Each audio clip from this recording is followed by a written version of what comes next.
mengawasi anak-anak kita adalah pondok pesantren. Ustadz Salim Afillah datang bersama Ustadz Rafiq, bersama Ustadz-Ustadz kita membangun pondok pesantren di Sofifi. Bukan pesantren Abdul Somad, bukan pesantren Salim, namanya Pesantren Masyarakat Maluku Utara, supaya anak kita selamat rambutnya, selamat harkat martabat, selamat kehormatannya. Mudah-mudahan pesantren ini ya Rabbal Alamin. Bagi bapak ibu yang mau melihat, silakan datang ke Sofifi. Bagi yang mau mengirimkan, transfer ke nomor rekening berikut ini. Mudah-mudahan salah ketik. Loh, kok salah ketik Pak Ustaz? Niatnya mau ngirim nolnya 5, terkirim 6. Alhamdulillah. Jamaah yang dimuliakan Allah Subhanahu wa taala. Sifat yang kedua, orang berumur 19 tahun, dia ingin selalu memperlihatkan apa yang ada pada dirinya. Kalau laki-laki, dia ingin menunjukkan ke temannya, saya hebat ngebut naik motor. Oh, akhirnya dia pun pakai motor yang knalpotnya sudah dihitan masal. Suaranya menggelegar, dia gas, ada tetangga sakratul maut, ninggal kontan. Orang sholat maghrib, dia ngebut, ghairil maghdubi alaihim waladdallin. Jamaah yang ada dalam, mudah-mudahan mati nambarat yang listrik. Amin. Kalau mati syukur, setengah mati. Masuk ruang ICU, nggak mati-mati. Dipanggillah Ustadz Somad. Ustadz Somad, tolong bacakan Ustadz. Saya pun datang langsung bacakan Al-Fatihah. Langsung meninggal. Terima kasih Pak Ustadz. Kenapa? Udah meninggal. Menjadi sampah masyarakat. Alhamdulillah masih ada Bapak polisi lalu lintas menertibkan knalpot yang bocor, akhirnya disemprit. Kenapa knalpot ini? Mohon maaf Pak, ini banyaklah ngeles segala macam. Oke, sebagai hukumannya push up Pak? Enggak. Lari-lari Pak? Enggak. Terus dekatkan telingamu ke knalpot. Anti gas sama Pak polisi itu. 3 hari suara itu terngiang. Kan motor nanti katanya enggak sayang. Mama, belikan aku motor. Nanti kamu jatuh. Aku bukan belajar berjalan. Aku sudah dewasa. Aku sudah jantan. Aku gagah. Aku perkasa. Aku bukan bencong. Akhirnya dibelikan. Ternyata sayang kita sudah mencelakakan anak. Maka solusinya tidak lain tidak bukan adalah masuk pesantren. Anak saya belum masuk pesantren. Masih SD. Tapi ponakan saya yang membawanya. Kamu mesti masuk pesantren. SMP 3 tahun, SMA 3 tahun. Setelah tamat SMA, kau akan terbang sejauh mata memandang. Kau mau ke Mesir, silakan. Tapi kalau tidak mau ke Mesir, aku tidak paksa. Saya tidak paksa anak saya, ponakan saya mesti seperti saya. Kau mesti ke Mesir. Oh, nggak bisa dipaksa. Nanti saya paksa, dia di Mesir nggak jadi ulama, pulang jadi Fir'aun. Kalau dia nggak mau, ngapain kita paksa? Kau mau jadi apa? Aku mau jadi bupati, silakan. Tapi kau mesti jadi bupati seperti Bupati Halmahera Selatan. Jangan asal tepuk tangan aja. Memangnya kenapa? Ada apa dengan Bupati Halmahera Selatan? Di setiap desa dibangun rumah Quran. Setiap desa dibangun rumah Quran, rumah Quran, rumah Quran, rumah Quran. Jabatan tak lama, paling lama 2 periode. Itu pun kalau tidak datang KPK. Tapi rumah Quran yang dibangun sampai hari kiamat. Anak-anak baca Quran pagi, petang, siang dan malam. Baca Iqra, baca Yasin, mengalir pahalanya sampai hari kiamat. Betul? Inilah yang tidak bisa dilakukan oleh Ustadz Abdul Somad. Saya hanya tausiah, ceramah, menggelegar. Itu pun kalau mikrofonnya hidup. Tapi Pak Bupati cukup dengan tanda tangannya. Program 1 desa 1 rumah Quran. Jadi Allahu Akbar, Allahu Akbar, Allahu Akbar. Panjang umur, sehat badan, berlanjut program-program ini insya Allah. Amin. Makanya di akhirat nanti yang akan dapat naungan, yang akan dapat atap, yang akan dapat perlindungan di padang mahsyar Di padang mahsyar nggak ada pohon kayu. Pohon kayu tumbang, gunung-gunung tercabut, luar biasa. Siapa yang mendapatkan naungan? Yang pertama bukan ustadz, yang pertama bukan ulama, yang pertama bukan tuan guru, yang pertama bukan kiai. Yang pertama mendapatkan naungan adalah al-imamul adil, pemimpin yang adil. Doakan supaya pemimpin kita adil.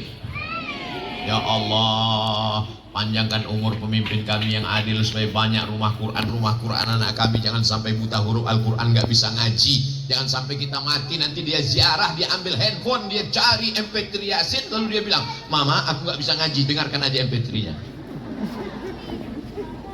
Hari ini ibu boleh tersenyum, hari ini bapak boleh tertawa, tapi ini bisa saja terjadi. Betul? Sekarang sudah terjadi, orang baca Quran nggak pakai suara. Kalaupun pakai suara ujungnya aja. Surjaun, fayakun.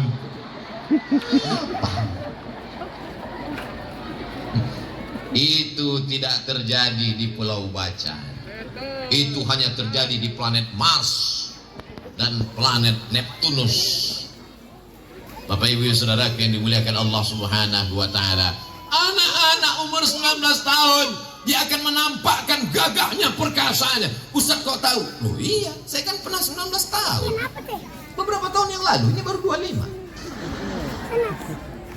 Saya lahir 1977, sekarang 2022, berarti kan 45.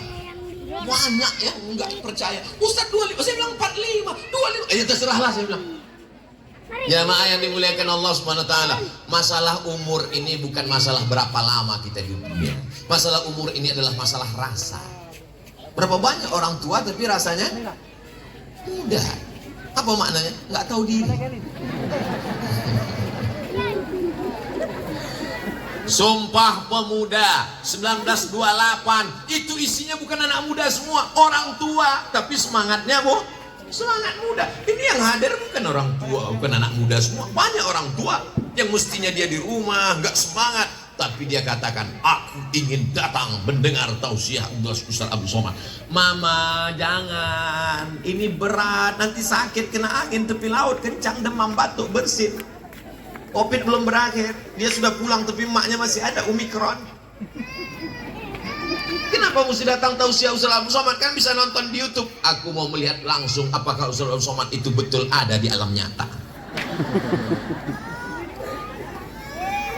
Jadi anak-anak muda ini mesti disalurkan. Alhamdulillah, begitu saya sampai ke Pulau Bacan, disambut oleh tarian-tarian anak muda. Yang nari itu saya lihat anak muda. Karena kalau yang nari orang tua, osteoporosis. Wah, luar biasa tariannya anak muda. Dan tadi malam saya disambut di apa nama istilahnya, di tandu. Dan saya yakin yang memikul tandu itu juga anak muda. Karena kalau orang tua pasti dia terbaring 3 hari ini, tidak bangun-bangun. Nah, anak muda umur 19 tahun mesti dilatih fisiknya. Apa kata Kiai Ustadz Asep UAS, Ustadz Asep Sofyan, kata beliau, Ustadz Somad, ini anak-anak kita ajarkan tradisi supaya dia jangan hanya sampai baca kitab, juga hanya sampai pandai baca Quran, tapi dia juga tidak meninggalkan tradisi. Jadi jangan merasa menyangka, untuk apa anak saya di pesantren, nanti kalau anak saya di pesantren radikal, kalau anak saya di pesantren tidak mengenal adat istiadat. Kita tetap mengenalkan adat istiadat selama tidak bertentangan dengan la ilaha illallah Muhammadur Rasulullah. Jadi Bapak Ibu jangan ragu memasukkan anak pesantren. Daftarkan anak Anda sebelum tanggal penutupan berikut ini. Ingat, terbatas, limited edition. Ustaz Somad, saya nggak mau masukkan anak pesantren. Kenapa? Itu kemarin anak teman saya masuk pesantren, pulang-pulang dari pesantren bandelnya minta ampun. Memang dia nggak diterima di mana-mana. Masuk SMP negeri ditolak, SMP plus ditolak, SMP unggulan ditolak. Akhirnya karena ditolak di mana-mana, masukkan ke pesantren. Dia lupa, dia sangka di pesantren sama kayak SMP. SMP pelajarannya 5, Beb. Fisika, kimia, matematika, bahasa Inggris. Fisika, kimia, matematika, bahasa Inggris. Terserahlah apa tambahan satu lagi.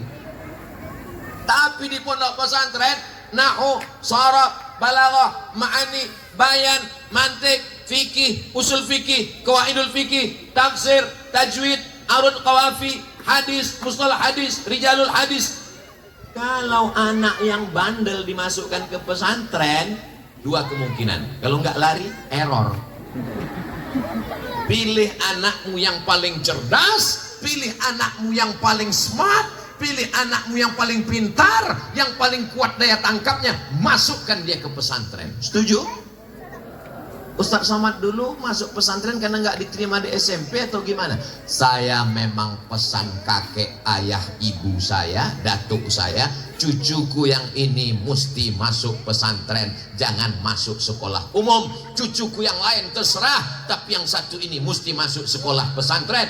Kalau umurku panjang, aku yang akan membiayai dia. Kalau aku meninggal, ini ku tinggalkan kebun kelapa 2 hektar untuk menanggung biaya sekolahnya. Jadi saya memang wasiat kakek saya, 2 hektar kebun kelapa untuk sekolah saya. Akhirnya dia meninggal, kelapanya pun ikut mati. Tapi ternyata Allah membalas niat baiknya. Saya ke Mesir 4 tahun, 2002 selesai, 98 2002 gratis Al-Azhar Kairo Mesir. Habis itu ke Maroko 2002 2004 pulang 2006 gratis lagi. Habis itu ke tempat Ustadz Asep kuliah di Sudan, itu pun juga enggak gratis tapi enggak bayar. Gimana ceritanya Pak Ustadz? Panjang ceritanya. Apa maknanya? Niat baik Bapak Ibu untuk menyekolahkan anak. Siapa yang pikir Abdul Somad dari pedalaman Pulau Sumatera bisa belajar ke Mesir? Itu semua adalah balasan dari Allah. Karena kakek datuk saya berniat cucuku ini sekolah agama. Saya pun juga sekarang berpikir begitu. Anakku, keponakanku sekolah agama, karena insya Allah akan ditolong Allah subhanahu wa ta'ala. Janji Allah, in tansurullah, kalau kau tolong agama Allah, yang surkum, Allah akan menolong kamu. Menolong agama dengan kekuasaan. Buat rumah Quran, buat Islamic Center, bangun masjid, bangun sekolah tahfiz Quran, berikan bantuan. Setuju? Mantap. Bagaimana menolong agama dengan kami ibu-ibu perempuan? Kami ini perempuan Pak Ustadz, bukan ulama, nggak ada jabatan, nggak ada kekuasaan. Anaknya sekolahkan agama. Tapi anak saya cuma 1 Pak Ustadz, tambah 1 lagi.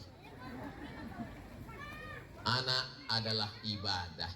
Bahkan kalau ibadah sholat, putus. Ibadah baca Quran, putus. Ibadah baca